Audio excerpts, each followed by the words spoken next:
Hello and welcome. You're here with me, Chatty Tumbler. We're in DCS, we're in the Yak-52, and we're going to do a quick startup and get airborne and talk a little bit about the aircraft while we're in the air. So, to get this aircraft started then, this is definitely not a standard procedure, but it does mean you can get airborne in just over a minute. We're going to right click on this one twice, so that selects the battery power, and then we're going to right click on all of these, just move all these levers out of the way, right click on those two. Coming to the left hand side of the aircraft, I'm going to left click and hold and drag towards myself down to open the air valve, and then we're going to right click on all these fuses. So the pitch trim, I'm going to drag down so it's pointing roughly at the arrow. The book does say go all the way back, but it means that the aircraft rockets in the air, and this is a much more controllable way of doing it. Then blue lever, which is our RPM fully forwards, open the fuel mix and open the throttle just a crack, like so. Come back onto the left hand side here, I'm going to mouse wheel down, and that's going to open up the, or put the priming handle towards the direction we need it in. And then I'm going to left click and we're going to look at this dial here. I'm going to pop it 2 times and you'll see it moves up. So, and if I try a third time, it stops. So at this point I can stop. I'm going to mouse wheel forwards.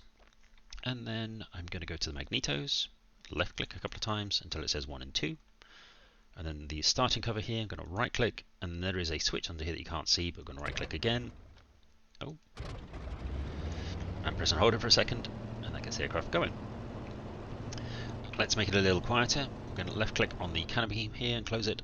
This handle doesn't work, it's only this side. And then the final little bit here is going to left click on this. This is our direction finding equipment, and that just says we are in control of this equipment. Other than that, there's very little else that we can actually do with the aircraft. You can change your altimeter setting here. You can change your G meter readings by that, and that tells you the maximum min that you've done. Radios, at this point you would normally be setting the radios off, but as of January 2025 the radios don't work at all. It's left click and right click to change it. There's no preset channels. You just change it by just constantly left and right clicking to the frequency that you want. But none of the buttons work, so the normal comms button, the radio buttons, the voice over internet protocol VoIP buttons, none of that does anything. It has been reported, but hopefully that will work at some point in the future. We'll talk about the air temperatures because it's easy to do on the ground, because this aircraft has no autopilot or trimming, so it's quite a pain to fly straight and level. But we have 2 levers here. We have the red lever, which looks after the temperature here, this top temperature, and we have the blue lever, and it looks after this bottom temperature here. And what we want to do is we want to keep those needles in the green as much as possible, and all they're doing is the red lever here on the outside, you have like an outlet. This one here, it's opening and closing, and then the blue lever is the air going in. So we'll use those to keep the aircraft nice and cozy. Wheel brake wise, I'm going to tap the wheel brakes in a second, and that's going to unlock the parking brake. What I would recommend is the controllers, this one here, the wheel brakes. If you have an axis rather, this one here, if you have wheel brakes axis, if you have a way of being able to, increase and decrease the pressure of the wheel brakes, then do that, because when we get the aircraft, take the wheel brakes off, it's going to veer off to the right, and then if I try to just use the key for the wheel brakes, it's quite savage, whereas I'm now using my axis instead, and my rudder here, it means the aircraft is much easier to control. So we'll get this aircraft airborne, which will not take very long at all. Okay, as you can see, just bring the aircraft to a slow spin here. Actually, we'll do it in the air. But what I'm looking at here is the temperatures already. The blue lever temperature is it's getting quite warm. So let's get this aircraft, get some airflow, and off we go. So I'm just using the blue lever here, the throttle.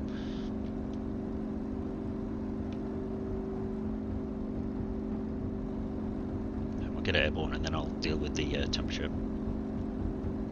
So this is the speed here, it's kilometers an hour. We're doing 160, 170, tiny bit of pressure on the stick, and up we go. I'm going to right click on here, that brings the gear up. We'll give it a few seconds so we've got the lights on, and that hissing is the hydraulics. If I left click now, is put it down into the locked position. Just going to trim.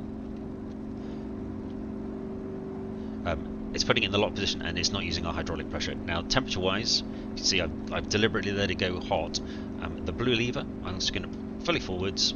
Let's just keep the aircraft under control, and we'll see within a few seconds that temperature will start coming down.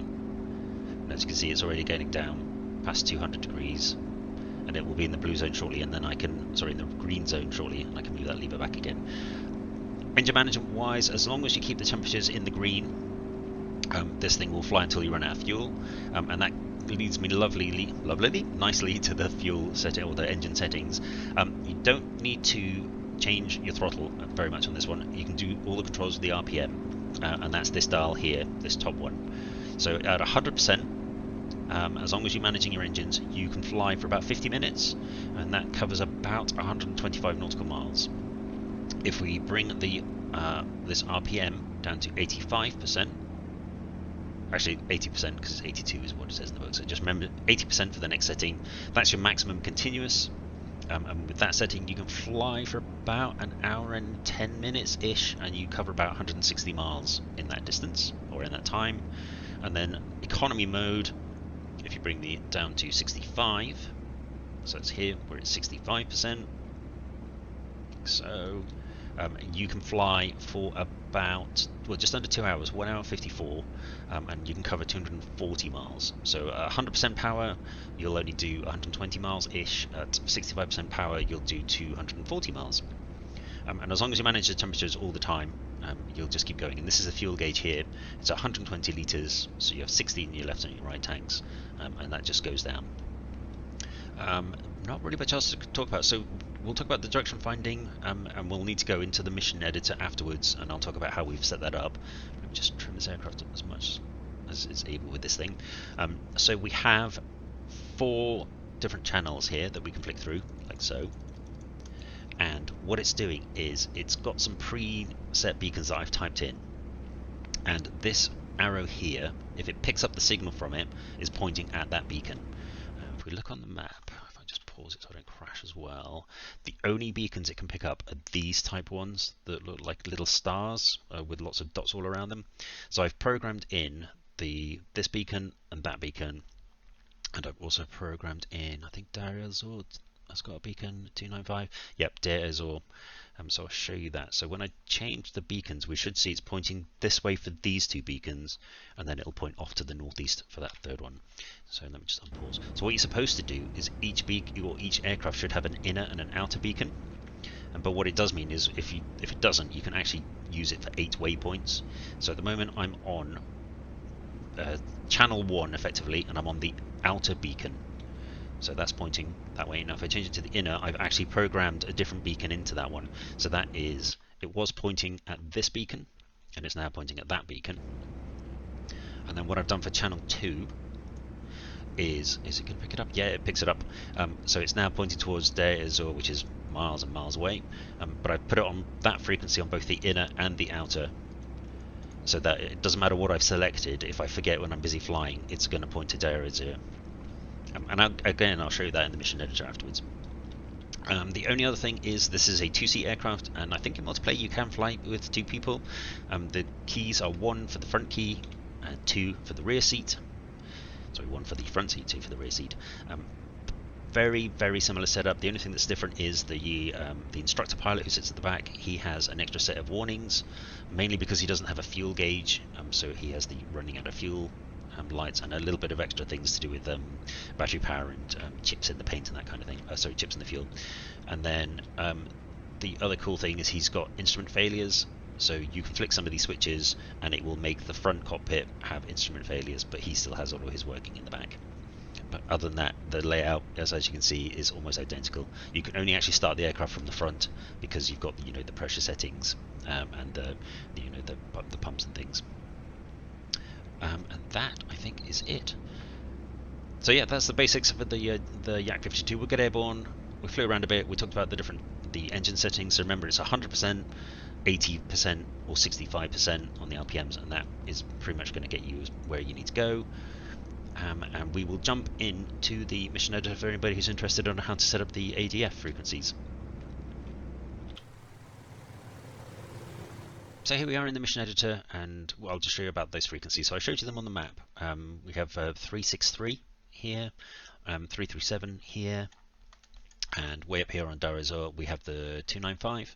And the way that we set that up is, if you click on the aircraft, if you make sure that it's set to client or player, that then gives you the radio tab, and then you can set up the radio, and then you have your 4 different channels. That was the 4 switches, and then you flick between the inner and the outer, and you just type the frequencies in here. So I had, where is it? There you go. So 363, I pretended it was the outer. I mean, this is not a very good inner, but so I put 363 on the outer, I put 337 on the inner, and then 295, which is Der Azor, I've put on the inner and the outer, to do it that way. And if you want to see the list of the frequencies that you have on your map, because these little circles can be quite hard to find, if you go to View up the top here and go to Beacons Info, let's show all. What we're interested in is airport beacons, like so. That's all the frequencies that we can do there, and also airport beacons with markers will occasionally work if it's in the right frequency range, so you can type those in too. There are a few others that you can do, but the main thing is airport beacons are the main thing to use, and that's it. One other thing before we go is if you set your aircraft to, I think it works with every aircraft, but I'll just show you, you have this blue tab here, and that lets you change a few things with the aircraft. So at the moment we've got me and an instructor. Well, I can get rid of the instructor, so it's just me. Also, you can choose between a 2-blade here, which is the default version, or a 3-blade propeller. I did some flight testing with both propellers and flew a lot just to see what the difference was. In game, nothing, very, very little. Like literally, I think I flew 2 nautical miles further in the fuel endurance test with the 3-blade propeller. Didn't feel like it climbed any faster, didn't seem to do anything, so I think it's just cosmetic. And then also you can choose, if you're playing in multiplayer, you can choose who's the boss of the plane, and who gets to change the switches, but generally speaking just leave that on default. But that's it. So we talked about taxiing and takeoff, we did a little bit of engine management, we looked at the frequencies and how we can navigate a little bit, and we talked about how we change all those frequencies and how to change the aircraft. If you have any comments or questions, write down below. Until then, happy hunting and stay safe.